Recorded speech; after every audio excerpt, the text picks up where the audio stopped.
नमस्कार साथियों, भारतीय संविधान की परिचर्चा में आइए आज हम समझने का प्रयास करते हैं भारतीय संविधान के एक महत्वपूर्ण अनुच्छेद 19 को।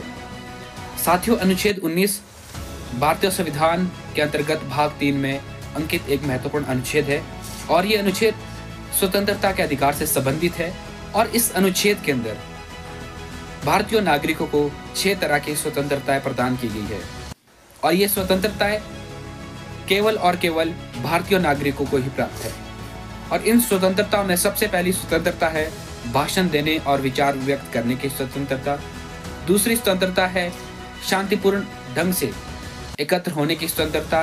तीसरी स्वतंत्रता है समुदाय या संघ बनाने की स्वतंत्रता। और चौथी स्वतंत्रता है देश के किसी भी कोने में भ्रमण करने की स्वतंत्रता। और पांचवी स्वतंत्रता है देश के किसी भी भाग में निवास स्थान या बसने की स्वतंत्रता। और जो आखिरी स्वतंत्रता है वो स्वतंत्रता है कोई भी व्यापार, रोजगार इत्यादि करने की स्वतंत्रता।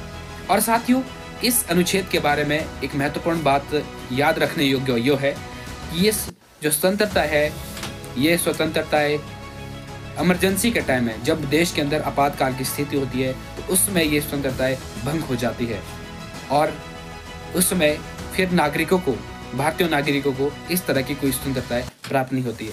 तो इसी तरह के महत्वपूर्ण अनुच्छेदों को जानने के लिए आप हमारे चैनल को सब्सक्राइब करें, फॉलो करें। Thank you.